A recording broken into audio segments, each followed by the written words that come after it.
როგორია აქციაზე დაკავებულების მდგომარეობა და რასაც ხადებენ ისინი. დროებითი მოთავსების იზოლატორებში მათ ამ დრომდე ხვდებიან ომბუდსმენი და ადვოკატები.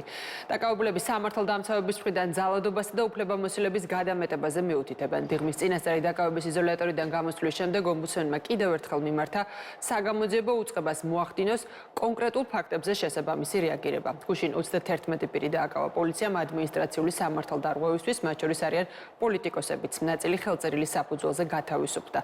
ნაწილი სასამართლო პროცესები კი გაიმართება ხვალ. მაკა ლაშხია გვერდება ამ თემით ახლა პირდაპირ ეთერში. მაკა უფრო მეტ დეტალს ველოდებით აღნიშნულ დაკავებებთან დაკავშირებით შეგან. დიღმის მთავარ სამმართველოში ამ დრომდე ჭებიან გუშინ აქციაზე დაკავებულების ადვოკატები. ისინი ამბობენ, რომ მათ უნდა მოინახულონ მათი დაცვის ქვეშ მყოფები. ცოტა ხნის წინ დატოვა დიღმის წინასწარი დაკავების იზოლატორი სახალხო დამცველმა ლევან იოსელიანმა, როგორც მან განაცხადა, მან მოინახულა 7 ადამიანი, რომელიც ამ ეტაპზე იმყოფება დიღმის წინასწარი დაკავების იზოლატორში და მისი თქმით 7-დან 6 მიუთითებს, რომ გუშინ აქციაზე დაკავების დროს მათი მისამართით განხორციელდა არასათანადო მოპყრობა, რაც შეეხება ლევან იოსელიანის სხვა განცხადებებს. მისი თქმით, ბოლო 2 დღის განმავლობაში მისმა წარმომადგენლებმა დიღმის იზოლატორში, ასევე დუშეთის იზოლატორში და ზახესის წინასწარი დაკავების იზოლატორში მოინახულეს აქციაზე დაკავებული 25 პირი და მათგან უმრავლესობა მიუთითებს იმას, რომ მათ დაკავების დროს მათი მისამართით განხორციელდა ფიზიკური ძალადობა სამართალდამცავების მხრიდან და ნაწილი მიუთითებს ასევე იმას, რომ ძალადობა გაგრძელდა უკვე მათი მიკროავტობუსში აყვანის შემდეგ. ლევან იოსელიანის თქმით, მან უკვე მიმართა სპეციალურ საგამოძიებო სამსახურს და შინაგან საქმეთა სამინისტროსო ფაქტზე სამართლებრივი რეაგირება მოახდინონ. სულ ყველამ ერთის გარდა მიუთითა, რომ პოლიციის მხრიდან ადგილი ჰქონდა ფიზიკურ ძალადობას, ადგილი ჰქონდა არასათანადო მოპყრობას.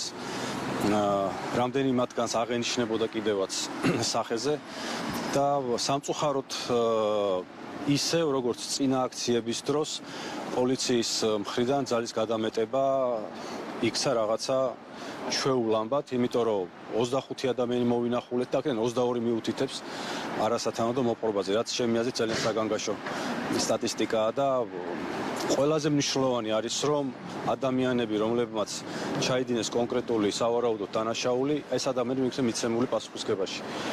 დღემდე ჩვენ გვაქვს სიტუაცია, როდესაც უამრავი ჩვენი მოქალაქე არის დაზიანებული, მათ შორის იცით, რომ იმგოროყვაშიც არიან ადამიანები, რომლებიც ეხლა მკურნალობას გადიან, მაგრამ არც ერთი სამართალდამცავი არ არის მხილებული თავისი უფლებამოსილების გადამეტებაში და ამ ძალადობაში. ეს არის ძალიან მნიშვნელოვანი საკითხი, რომელიც სპეციალურ საგამოძიებო სამსახურმა უნდა გასცეს ამ კითხვის პასუხი.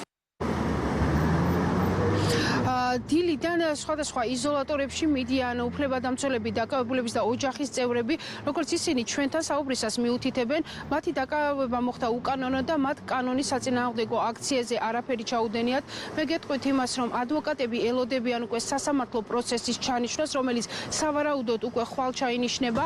აქციაზე გუშინ თბილისი მოლის მიმდებარე ტერიტორიაზე და ასევე სანაპიროზე დააკავეს სულ 31 პირი, რომელიც ადმინისტრაციული წესით არის დაკავებული და ყველა მათგანს ედავებიან პოლიციელის კანონიერი მოთხოვნის დაუმორჩილებლობას და ასევე წვრილმან ხულიგნობას.